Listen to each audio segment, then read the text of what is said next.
ডাকতেছি কারণ মুরগির বাচ্চাগুলো যখন দৌড়াদৌড়ি করে মা ডানা মেলিয়া বাচ্চাদের ডাকে আর কয় তাড়াতাড়ি আমার ডানার ভেতরে আয়, কারণ তোরা খেলার মজা পায় যদি দূরে থাকো উপরে কিন্তু তোদের দুশমনরা তাকায় আছে, আঘাত করে তুলে নিয়ে যাবে আর ধরে রাখা যাবে না রে সন্তান।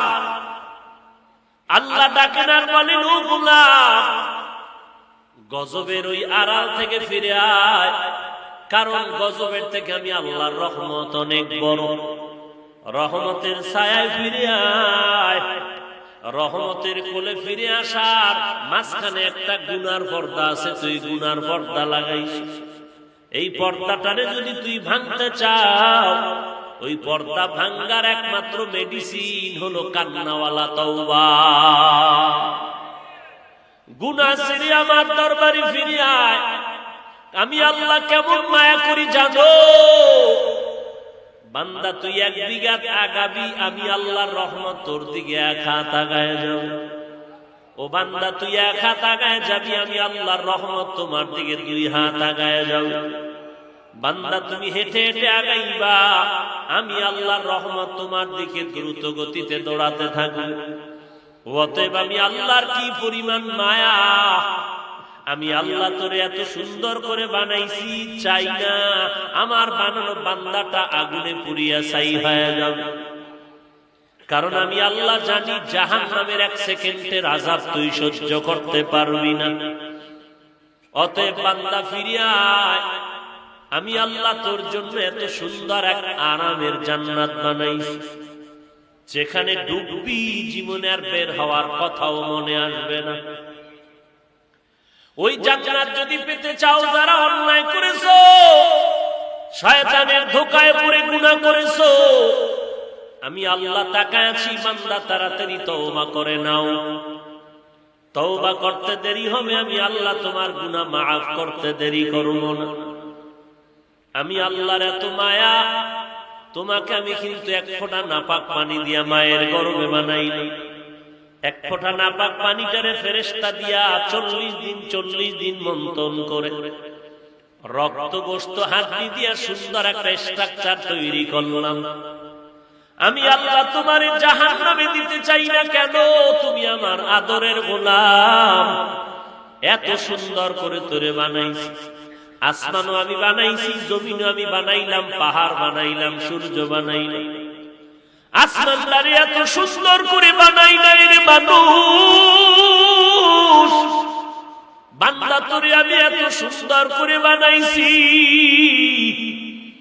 সূর্যটারে আমি আল্লাহ এত সুন্দর করে বানাই নাই, আমি আল্লাহ মানুষটা এত সুন্দর করে বানাইলাম। তোর জন্মের সূত্র নাপাক পানি, অথচ তোর দাম কত তুই দেখ। এত সম্মান তুই পাইলি, দুনিয়ার সব এক পালায় দিলেও তোমার সম্মানের সমতুল্য হবে না। আমি আল্লাহ মায়ের গর্ভে এত সুন্দর করে তোমারে বানাইলাম, আসমানও বানাইলাম, জমিন বানাইলাম, পাহাড় পর্বত সব বানাইলাম। সব আমি আল্লাহ বানায় বলি নাই আমার আসমান, আমার জমিন, আমার চাঁদ, আমার সূর্য। বান্দাও বানাইছি আমি, সূর্য বানাইছি আমি। সূর্যটারে বলি না আমার সূর্য, শুধু বান্দা তোদেরকে বললাম তোরা আমার। সূর্য বানাইছি আমি, কিন্তু বলি না আমার সূর্য। পাহাড় বানাইছি আমি, বলি না আমার পাহাড়। কেন? বলে ওগুলো আমার জন্য বানাই নাই। পাহাড় আমি বানাইছি আমার জন্য না, সব বানাইলাম তোমার জন্য। আর তোর মতো বান্দাটারে বানাইলাম আমি আল্লাহর গোলামি করার জন্য। আমি আল্লাহর ইবাদতের জন্য বান্দা তোমাকে বানাইলাম, এজন্য বললাম তোমরা আমার বান্দা। আমার বান্দা তোমরা জাহান্নামে যাইবে, আমি আল্লাহ সহ্য করতে পারবো না, কারণ আমি আল্লাহ বড় মুহাব্বত করে তোমাদের বানাইছি। কেমন মুহাব্বত? মায়ের গর্ভের ভিতরে যখন আমি আল্লাহ তোমারে প্যাকেট করে দিলাম, 1 বিন্দু ছিদ্র নাই, অক্সিজেন ঢোকার কোনো কায়দা নাই। এখন যদি 1 মিনিট তোমার নাক আর জবানটারে আটকায় রাখা হয়, তুমি মরে যাইবা, অক্সিজেন বন্ধ। কিন্তু একবারও কি তাকায় দেখছো? মায়ের গর্ভে প্যাকেটের উপরে প্যাকেট, প্যাকেটের উপরে প্যাকেট। প্যাকেট দিয়ে কেমন করে আটকায় দিলাম, এক বিন্দু বাতাস ঢুকার কোনো সুযোগ নাই। আবার যখন রুহুটা দিলাম, ভেতরে তোমার নাড়াচাড়া শুরু হয়ে গেল, ক্ষুধা লাগছে, খানাও আমি আল্লাহ দিয়ে দিলাম। দুনিয়াতে যখন আসার সময় হয়ে গেল, দুনিয়াতে এসে তুমি ভাত ফল খেতে পারবা না। তোমার মাও তোমার জন্য আলাদা খানা তৈরি করে নাই, তোমার বাবা তোমার জন্য আলাদা খানা তৈরি করে নাই। আমি আল্লাহ এমন সুন্দর খানা বানাইলাম, তোমার মায়ের স্তনে ফ্লাক্স তৈরি করে দিলাম।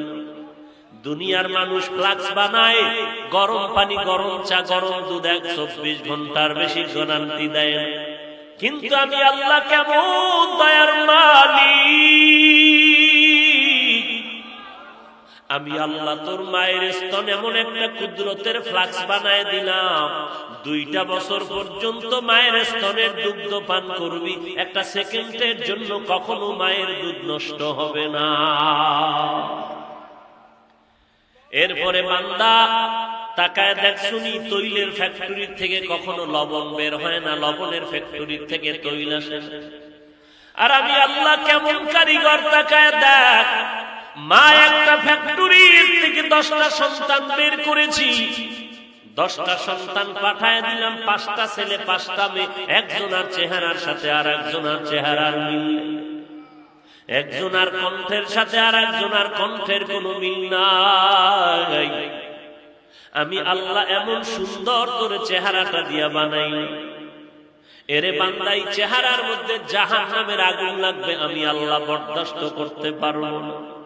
এই জন্য আমি আল্লাহ তওবার দরজা খুলে তোরে ডাকি, আয় আয় বান্দা, একবার আমারে মোহাব্বত করিয়া তুই আল্লাহ বলে ডাক দিবি, তোর গুনাহ মাফ হয়ে যাবে। তোর মা তোর জন্য খানা তৈরি করতে পারে নাই, তুই দুনিয়াতে আসার পরে মা বলে ডাক দিতে পারো না, আমি সন্তান, বাবাকে আব্বা বলে ডাকতে পারো না। তোর একটা বুঝি শুধু কান্নার আওয়াজ, কান্না দিয়ে তোর মায়ের থেকে সব দাবি তুই আদায় করতেছ রে বাবা। কান্না দিয়ে তুই চলতেছ, বলতে পারো না মা পেটে ক্ষুধা লেগেছে, খানা দাও, বাথরুমে যাওয়া লাগবে, বাথরুমে নাও।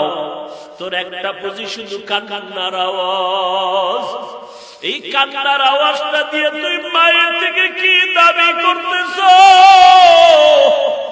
এটা মায়ের ভেতরে একটা রাডার বানায় দিয়েছি, চুম্বক বানায় দিয়েছি।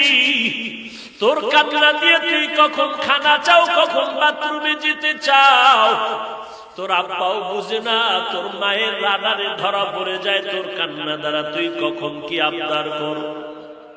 বাবা কয় বাচ্চাটা কেন কাঁদে, ক্ষুধা লাগছে, মায়ের রাডারে ধরা পড়ছে, বাচ্চা ক্ষুধার জন্য কাঁদে না।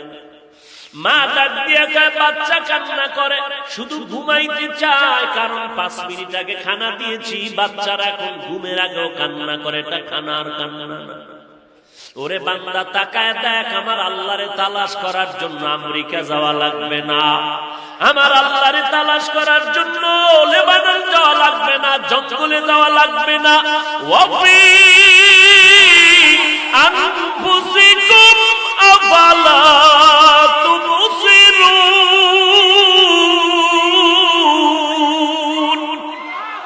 এরে বান্দা তুই নিজের দিকে তাকাইয়া দেখ, তোর এমন সুন্দর চেহারাটা কে বানাইছে, তোর এত সুন্দর একটা কণ্ঠ কে দান করেছেন রে গোলাম। ওরে নিজের ভিতরে তাকায় দেখ, আমার মাওলার কুদরতের ঘেরান, তুই কোন দিকে তাকাইতেছ? ফাইনা মা তুআল্লু ফাসাম্মা ওয়াজহুল্লাহ। এরে বান্দা তুই যেদিকেই তাকাও সেদিকেই তো আমার মালিক। আমার আল্লাহকে তুই কই তালাশ করো, তোর কণ্ঠের আওয়াজে আমার মাওলার কুদরতের ঘেরান, তোর চেহারার ভিতরে আমার মাওলার কুদরতের ঘেরান।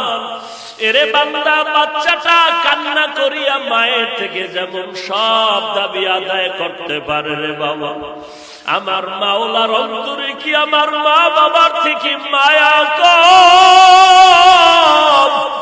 বাচ্চার কান্নায় যদি মায়ের কলিজাটা ছিঁড়িয়া যাইতে পারে, ওই কান্না যদি ধরিয়ে দিয়ে একবার চোখের পানি ছেড়ে আমার মাওলাকে মুহাব্বতে ডাক দাও, আমার আল্লাহ কেন তোমার ডাকে সাড়া দিবে না রে বাবা? আমার আল্লাহর মায়াটা কি কম? মা বাবার চেয়ে 99 গুণ মায়া আমার আল্লাহ জমা করে রেখেছে। আল্লাহ বলেন, পাহাড় পরিমাণও যদি গুনাহ করো, জিহ্বাটা নাড়াইয়া মুহাব্বতে একবার আল্লাহ বলে যদি ডাক দাও, আর চোখের পানি ছেড়ে বলো, রে মালিক, এই জমিনে আমার মতো গুনাহগার কেউ নাই। আমার গুনার কারণে আমার সন্তানেরা কষ্ট পায়, মা বাবা কষ্ট পায়, সমাজের মানুষেরা কষ্ট পায়। আমার গুনার কারণে আমার হাত না পাক, আমার চোখ না পাক, আমার জিহ্বা না পাক হয়ে গেল। ও আল্লাহ, তুমি রহমান আর গফফার নামের চাদর দিয়া আমার আবৃত করে নাও, কারণ আমি একটা সেকেন্ডের জন্য আযাব সহ্য করতে পারবো না। কেউ যদি আমাকে একটা চিমটি দেয় সহ্য করতে পারি না, কেউ যদি একটা বেতের বাড়ি দেয় ব্যথা পাই সহ্য করতে পারি না। গুনাহ নিয়ে যদি কবরে যাও, ওই কবরের দুই পাশের মাটির চাপ কেমন করে সহ্য করবি রে যুবক? পায়ে হাত রেখে বলি, তওবা করো, গুনাহ করবা না, মা বাবার সাথে বেয়াদবি করবা না, আল্লাহর জিকির ছাড়বা না রে বাবা। জামায় ময়লা লাগলে পরিষ্কারের জন্য সাবান লাগাও, পানি দাও। ওরে অন্তরে যদি গুনার ময়লা লাগে, ওরে জিকিরের সাবান লাগাও। জিকিরের সাবান যত লাগাইবা কলবের ময়লা দূর হয়ে যাবে। আর কলব নামের আয়নাটারে জিকিরের সাবান দিয়ে ধুইতে থাকো। এক সময় দেখবি যদি জিকির করতে করতে কলবের ময়লা দূর হইয়া কলবটা আয়নার মতো পরিষ্কার হয়ে যায়, তখন দেখবি ওই কলবের আয়নায় আমার মাওলা, ওই কলবের ভিতর আমার মাওলা পাকের মুহাব্বতের আওয়াজ। আমার মাওলার মুহাব্বত অন্তরে যখন ঢুকিয়া যাবে, তখন আর দুনিয়ার মায়া থাকবে না, গুনাহের কোনো আকর্ষণ থাকবে না। আল্লাহর জিকির করো, কোরআন পড়ো, মা বাবার খেদমত করো, আল্লাহ ওয়ালার দোয়া নিয়ে চলো। জবান দিয়া গুনাহ করিও না, হাত দিয়া গুনাহ করো না, চোখ দিয়া গুনাহ করো না, মোবাইলের গুনাহ থেকে বেঁচে থাকো। এরে যুবক, তওবা করো। তোমার আমার মতো কত যুবক নামাজ পড়ে, তোমার আমার মতো কত যুবক নামাজ পড়ে, চাকরি করে, ব্যবসা করে, অভাব নাই। আল্লাহর কাছে তওবা করো। আল্লাহ বড় দয়ার মালিক। প্রতিদিন প্রথম আসমানে এসে বান্দাকে ডাকে আর বলে, উদউনি আস্তাজিব লাকুম। বান্দা তুমি ডাক দাও, জবাব দেওয়ার জন্য আমি আল্লাহ আরশে আজিমে এখন নাই, আমি প্রথম আসমানে হাজির। ওই আল্লাহকে তুমি মুহাব্বতের নজরে যদি ডাকতে পারো,